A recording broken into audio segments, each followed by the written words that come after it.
What's good, y'all? We back on Planet Rell, and we have a medieval take of the DC Universe, the Dark Knights of Steel. Let's get into it. So we start out here at Krypton, which it seems like a dead star is heading for it. So I'm like, yeah, Krypton is finna be destroyed. Then we see Jor-El tell his wife that the planet is about to explode. And Jor-El tells his wife that this rocket that they have is the only way that Kal-El, their son, can get off this planet safe. And as Kal-El's rocket is flying away, Krypton's annihilation has begun. And there was a narrator talking from the beginning, and they say that we shouldn't ignore prophecies because some of them hold too much truth, and if we do ignore it, there will be chaos. Now as the rocket heads for Earth, there are two narrators. The first says the prophecy began, and the second says they come from the stars.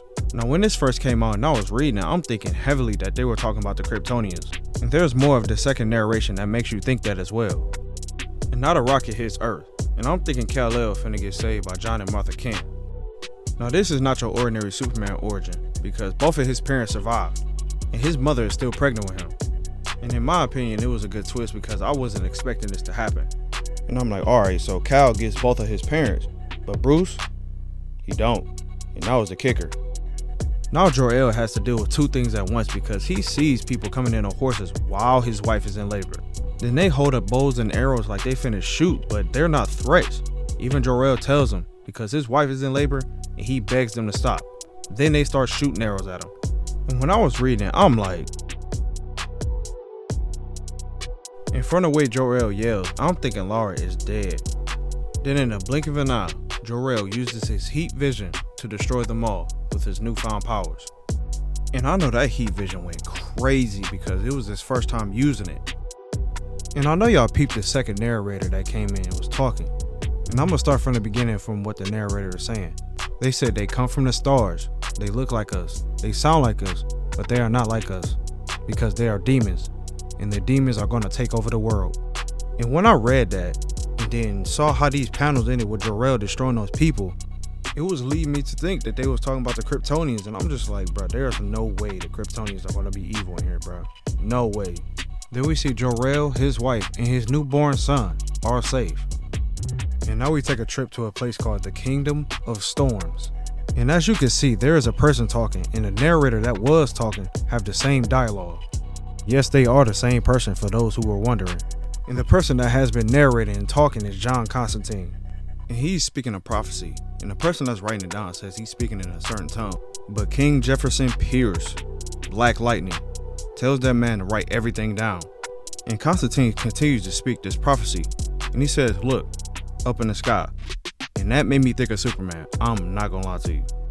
And King Pierce want to know what Constantine saw. Then he gets told that he saw their end. Now we got a time skip of 19 years and we are at the castle of El. And Kal-El is all grown up now. And in this universe, they only call him Kal. They don't call him Clark at all. And Kal is trying to go somewhere with Bruce, but Bruce being like how he is, he like, nah bro, stay at the crib. And Kal is salty about this because Bruce knows he has powers. But instead of Bruce having Kal out there in the field with him, he relies on his Bat family. Then Bruce calls Kal a god, and Kal denounces it. But Alfred comes in and like, bro, you shoot lasers from your eyes, dog. Come on now. But Bruce doesn't want Kal to go because there are only so many Kryptonians. He swore to Kal's family that he would protect him. Now Bruce is going to confront someone called the Banshee. And he says that he won't lead Kal into danger. But Kal is like, bro, are you immune to magic? Are you not in danger? But Bruce is giving him this stare. And Bruce knows that Kal has a point. And even Alfred says that stare that Bruce gave Kal is the one he gives to everybody when he loses an argument.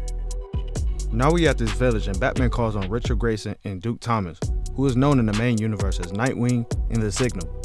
And usually in different universes, they are called their own separate names. But in this one, they are all called the Robins. And they track the Banshee down, and the other Robins are evacuating people. And Alfred says he'll guard the gate in case the Banshee gets away from Bruce.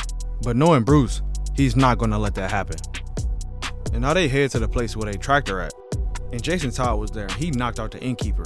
So Bruce tells Stephanie that she has to do the reasoning from now on. And I ain't gonna cap, bro, I understand why Jason did that because if I'm trying to do something, like they got a mission going on, bro. And Buddy in the way. So he just got him out of the equation real quick. Now Bruce heads in to capture the Banshee. And when he heads in there, he sees that she's asleep. He points his sword at her and tells her to get up slowly. Now she is shocked that he got into the room because the door was bolted, and she asks him how he get in, but Bruce is like, dog, do you know who I am? And she calls him the bastard Bat Prince. And him getting called a bastard made me realize that his parents are dead in this universe. And Bruce asks her is she an assassin sent by King Jefferson to harm Cal and his family, but she doesn't even want to hurt them. But Bruce tells her that she's going to be in prison because magic and her kind are not allowed there. Like she really broke the law. And now it's revealed that this lady is Dinah Lance, the Black Canary. And so Bruce tells her to come with him quietly and peacefully, but instead she screams. And you can see that she destroyed everything around her by screaming. And Bruce is in there trying his hardest to cover his ears. And then she wonders why he's still alive, because her screams will destroy somebody. And Bruce don't even know why he's still alive. Then she goes up to Bruce and screams in his face, causing him a major amount of pain. Then Kal-El comes out of nowhere and covers her mouth. And he says to her that she don't even look like a monster, she just looks scared. Then Bruce picks up his sword and hits her with it, knocks her out. But Cal is like, bro, was that necessary? And Bruce skips the question like, bro, you're not even supposed to be here. Then Cal says they gotta muzzle her so she won't scream again. And Cal asks Bruce is he okay because he's bleeding from his ears. Now, of course Bruce is like, yeah, I'm alright. And now we back at the castle of Vale. And when I seen her, I'm thinking like, yeah, she gotta be the jester. And she follows Bruce around. Bruce want her to leave him alone. And then she just teases him and torments him how he look and stuff. Then Cal tells her to leave him alone, but she says that they both in trouble. And Jor-El, who is the king of the castle of El, asks Bruce why did he take Kal-El with him. Now he lies and tells him that it was an error in his judgment, even though he didn't take Cal. And Cal tells Bruce not to lie for him, and he tells his parents that he went on his own. Then Cal's mom just tells him that she wants to protect him, but Cal is like, bro, I don't want to just sit by and watch them risk their life. And I understand Cal's perspective because he literally has powers. And so now Jor-El wonders if the Banshee is captured, but they tell him yes. And she wasn't even going after them, she was just at that building minding her own business. And Bruce has one of his robins in Jefferson's court. And that robin found out a magical assassin was sent. And then Jor-El says to Bruce that if he had his own way, he would be sitting on the throne instead of him. And they must look down on Bruce because they only see him as a bastard. And they look to the elves as gods. And Kal-El is like, bro, and who cares? But Bruce, he ends up bringing up traditions and how the kingdom is his to serve.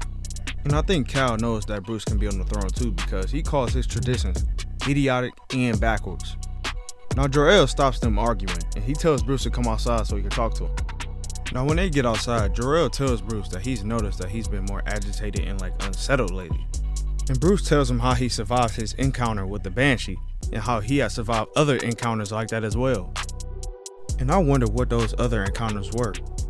And Bruce believes he is cursed and that he has dark magic within him. And he thinks he needs to be banished or imprisoned because of it. And now we at this forest, and when I seen this person, I'm like, yeah, that's Green Arrow.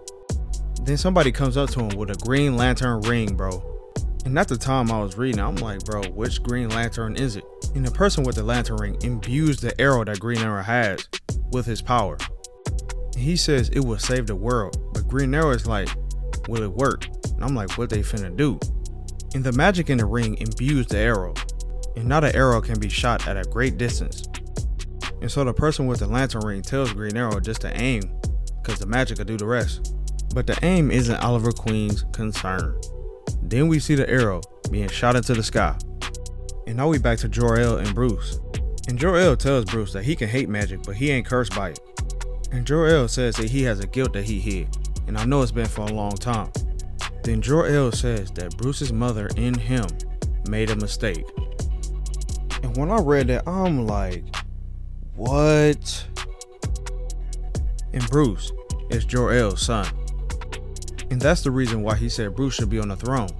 Then out of nowhere, Jor-El is struck in the eye with that green arrow, and the magic within it kills him. And then we see a very angry Bruce, ready to shoot lasers out his eyes, holding his dead father. This dude, Bruce Wayne, Batman, has Kryptonian powers, bro. He is half Kryptonian, dog. Like, bro, just imagine what would happen if Batman had Kryptonian powers in the main DC universe. Like, dog, just imagine Bruce as a Kryptonian fighting crime in Gotham as Batman. Him and Clark as Kryptonians in the main DC Universe will do damage. So that was Dark Knights of Steel issue 1. I'm gonna come back with more of this story. I just had to reread it because I ain't read it in a while, that's all. But hey, I'll catch y'all on the next one. God bless. I'm out.